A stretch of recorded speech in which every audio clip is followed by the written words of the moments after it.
ఇప్పుడు నేను ఒకటి రీసెంట్‌గా గూడా విన్నాను. ఈ ట్రోలింగ్ వల్ల, ట్రాఫిక్ ఇష్యూ వల్ల మీ మీద ఏదో కేస్ అయిందని కూడా. మన ట్రాఫిక్ గురించి చెప్పారు అంతే. కేసు ఏం అంటే లేదు. కేసు అదంటే ఏం లేదు. కానీ అది వాళ్ళు చెప్పేది కూడా మన మంచికే కదా. హ్మ్. అంబులెన్స్ వెళ్తుందట. అంబులెన్స్ వెళ్తుంటే దారి కొంచెం ప్రాబ్లమ్. మరి అలా చేయకూడదు కదా. ఆ! తప్పని ఒప్పుకోవాలి హ్మ్. కదా. హ్మ్. దానివల్ల మరి ప్రాబ్లమే కదా. మరి అది కోప్పడినా మనం తీసుకోవాలి. హ్మ్. అది నేను పబ్లిక్ కూడా ఒకటే చెప్తాను. మన వల్ల ఇంకొకళ్ళు సఫర్ అవ్వకూడదు. హ్మ్. ఇంకొకళ్ళు ఇబ్బంది పడకూడదు. హ్మ్. ట్రాఫిక్‌కి కూడా కొంచెం అటు పక్కన కొద్దిగా, ఎందుకంటే ఫుట్‌పాత్ మీద బతుకుతున్నాం కదా హ్మ్. మనం.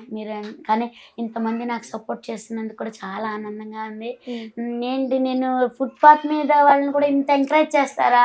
ఇంతలా ఇచ్చేస్తారా అనే దానికి నిజంగా నేను చాలా అంటే చాలా, నాకులాగే ఇంకా చాలా మంది ఉన్నారు. వాళ్ళకి కూడా ఇలాగే ఉండాలని కోరుకుంటున్నాను. ఓకే. ఆ తర్వాత కూడా పబ్లిక్‌కి సపోర్ట్ వచ్చారు అప్పుడు. Public support. పబ్లిక్ ఎందుకంటే అలా నన్ను మాటలు అంటుంటే కూడా అమ్మ మళ్ళీ ఇది కూడా చెప్పేది. ఎప్పుడు కూడా మన నిగ్రతను కోల్పోకూడదు. హ్మ్. తన కోపమే తనకు శత్రువు. హ్మ్.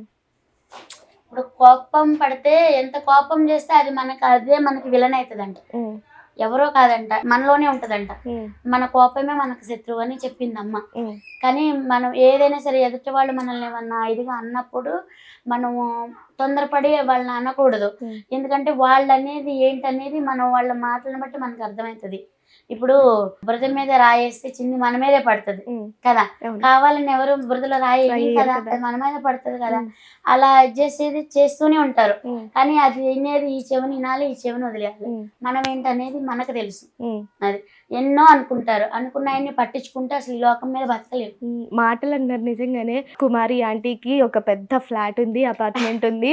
నెలకి ఇన్ని లక్షల ఆదాయం వస్తుంది. ఒక ఇన్నోవా కార్ ఉంది. ఊళ్ళో ఎకరాలు ఎకరాలు పొలం ఉంది అని ఏయో వస్తున్నాయి. ఆ, అవన్నీ వాస్తవమేనా అసలు? అసలు ఏం అన్నీ లేదు. ఉట్టియే అన్నమాట. మీకు నాకు కావాలంటే నా ఆధార్ కార్డు నెంబర్లు కూడా ఇస్తా. ఆధార్ కార్డు అన్ని మీరు కుడితే వచ్చేస్తుంది కదా నా పేరు మీద ఏమున్నాయి అనేది.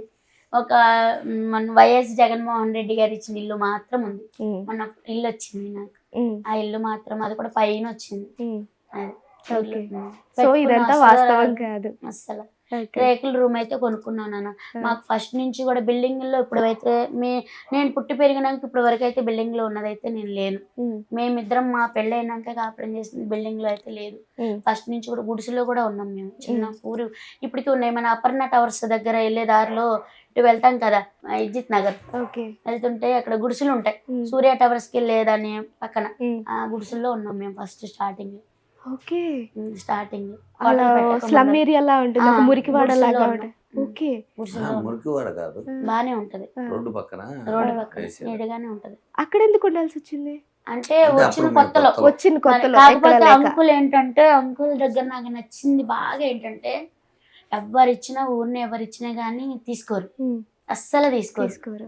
కనీసం అమ్మ వాళ్ళు మామూలుగా వ్యవసాయం పంట పండించిన హ్మ్. మినువులు అయ్యి బియ్యం అయ్యి కూడా ఏమన్నా ఇదిగా ఇచ్చినా కానీ పొర్రపాటును కూడా హ్మ్. ఒక్క కిలో కూడా తీసుకోరు. హ్మ్. ఎవరికైనా సరే కష్టం చేసుకుంటేనే వస్తాయి. మన కష్టం మనకు ఉండాలి. హ్మ్. ఒకళ్ళు అది మనకు ఇప్పుడు వద్దని చెప్పి ఆయన ఎవరిచ్చినా కానీ, మా నాన్న వాళ్ళు ఇచ్చిన ఎవరిచ్చినా కానీ అప్పటి నుంచి ఇప్పటి వరకు కూడా హ్మ్. ఒకళ్ళది మనకు ఉండదు. మన కష్టం మనకు ఉండాలి. హ్మ్. ఒకళ్ళు దానికోసం మాత్రం ఎప్పుడూ ఆశపడరు. హ్మ్. కొంతమంది అయితే మీ పుట్టింటి దగ్గర నుంచి అది తీసుకురా ఇది తీసుకురా అని అన్న వాళ్ళని కూడా నేను చాలా మందిని చూసాను. హ్మ్. ఆయన అసలు అలా అన్నారు. ఒకళ్ళు పెట్టింది మనకు వద్దు అంటారు. హ్మ్.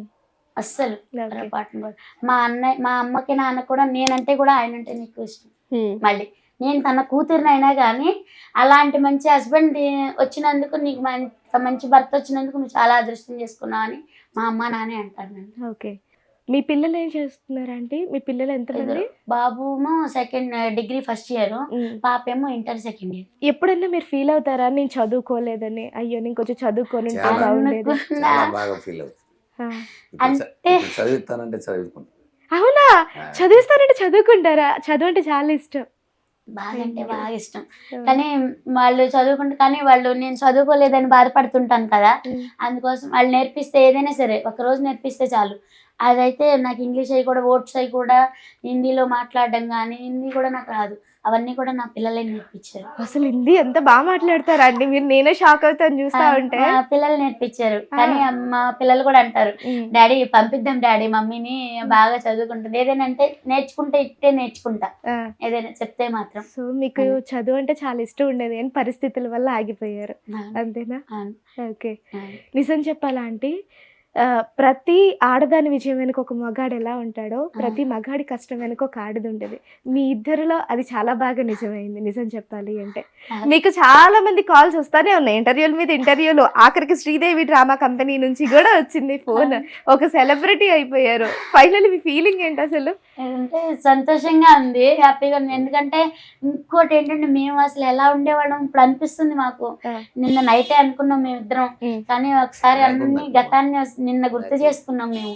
ఆ జీవితాన్ని మొత్తం ఒకసారి మనం ఏంటి ఇవాళ ఇలా ఇంత మందిలో ఇంత ఇది అంటే నాతో సెల్ఫీలు కూడా దిగుతున్నారు. ఏంటి నాతో సెల్ఫీలు దిగటం ఏంటి, ఏంటమ్మా అసలు ఇది నిజమా ఏంటి అనేది మాకు అసలు నిన్నైతే అసలు ఆనందంతో కన్నీళ్ళు వచ్చినాయి మాకు. నిన్న ఆనందంతో కన్నీళ్ళు వచ్చినాయి మాకు. అప్పుడు ఇక ఇద్దరం కూడా ఆయన కూడా సంతోషపడ్డారు బాగా ఇదిగాని. కానీ ఇప్పుడు అనిపిస్తుంది పెద్దవాళ్ళ మాట చెద్దన్నం మూట, పెద్దవాళ్ళ మాట ఏదైనా సరే వినాలి. వాళ్ళు ఏది చెప్పినా మన మంచికి, వాళ్ళ మాట విని మనం నడుచుకుని అది ఏంటనేది లోతు తెలుసుకుని జీవించగలిగితే ప్రతి ఒక్కరి జీవితం అలాగనే ఉంటుంది. ఓకే.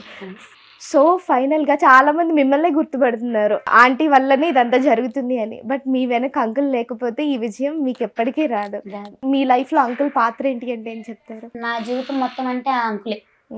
నా జీవితం మొత్తం అంటే నేను ప్రతి ఒక్కరికి చెప్పేది కూడా ఏంటంటే, ఏ ఆడపిల్లైనా ఈ అంకుల్ ఇది కూడా అంటారు, అమ్మ నాన్నని వదిలిపెట్టి నా కోసం నా జీవితంలోకి వచ్చావు, నా జీవితంలో నా కష్టాలు నీ కష్టాలుగా తీసుకొని నాకు ఎంత హెల్ప్ చేస్తున్నావు అని కూడా నన్ను అంటే చాలా బాగా చూసుకుంటారు. దానికి నిజంగా ఏ భార్య అయినా సరే ఆ భర్త ప్రేమ ఉంటే చాలు, ఇంకా పెట్టినా పెట్టకపోయినా ఆ ప్రేమ అనేది ఏ ఒక్క హస్బెండ్ కైనా అదే చెప్తాను నేను. భార్యలు ఎవరైనా సరే మీరు ఏం తెచ్చినా తేకపోయినా మీరు ప్రేమ కురిపిస్తే చాలు, ఏ ఆడపిల్ల అయినా దాని అంత సంతోషం ఇంకోటి లేదని పొంగిపోతారు. మన ఆడవాళ్ళకు ఉన్నది అది. కానీ అలా ఏ హస్బెండ్ అయినా సరే మళ్ళీ అత్త మామల సపోర్టింగ్ కూడా.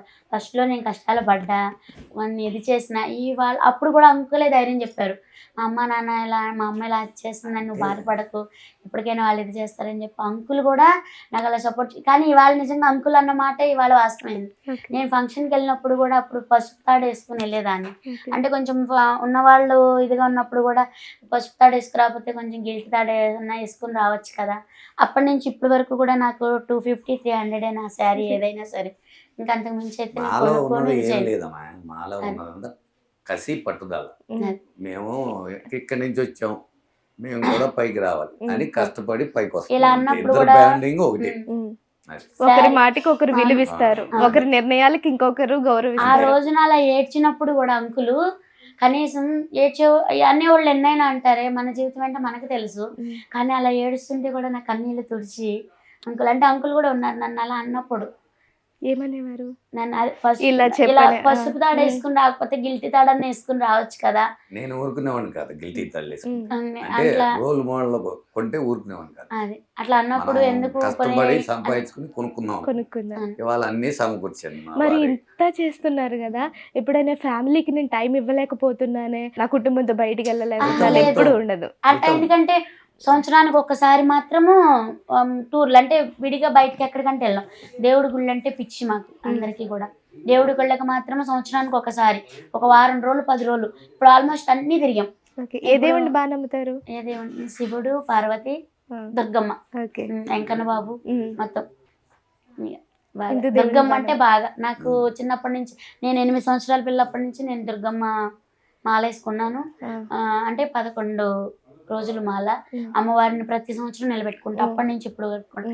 ఒక ఇయర్ నిలబెట్టకపోయినా నాకు ఒక ఇయర్ నిలబెట్టినందుకే నాకు కరోనా వచ్చింది. అంటే అది ఒక మూఢ నమ్మకం ఏమో తెలియదు, కానీ వాళ్ళ సపోర్ట్ కూడా నాకు ఉంది, వాళ్ళ దీవెనలు కూడా. దేవుళ్ళు లేదే మనం లేదు. నియర్లీ ఫుడ్ కోర్ట్ స్టార్ట్ చేసి ఎన్ని ఇయర్స్ అవుతుంది అంటే? 2011 స్టార్ట్ చేశారు. 11 ఏళ్ళ నుంచి సక్సెస్ఫుల్ గా రన్ అవుతుంది. ఓకే, ఫైనల్ గా ఫస్ట్ లో ఈ ట్రోలింగ్ జరగక ముందు మీ ఆదాయం ఎలా ఉండేది, ఇప్పుడు ఎలా ఉంది? ఇప్పుడు ఇంకో మాట చెప్పాలంటే ఇప్పుడు అప్పుడే ఇంకా గిరాకీ బాగుండేది. అంటే క్రౌడ్ వస్తుంది కానీ కర్రీస్ ఎక్కువ వెళ్ళిపోతున్నాయి, రైస్ అమ్ముకోనికి ఉండట్లే. డబుల్ కర్రీలు మళ్ళీ పార్సల్. నేను ఇప్పుడు 100 kgs చికెన్ ఉండేనా 2 hours కూడా ఉండట్లే. అప్పుడు అంటే కొంచెం 3 hours అని ఉండేది, ఇప్పుడు 2 hours కూడా ఉండట్లేదు. కర్రీస్ పార్సల్ ఎట్టుకెళ్తున్నారు, డబుల్ కర్రీ రైస్లు ఉండిపోతున్నాయి, రైస్ వెళ్ళట్లే, కర్రీస్ వెళ్ళిపోతున్నాయి.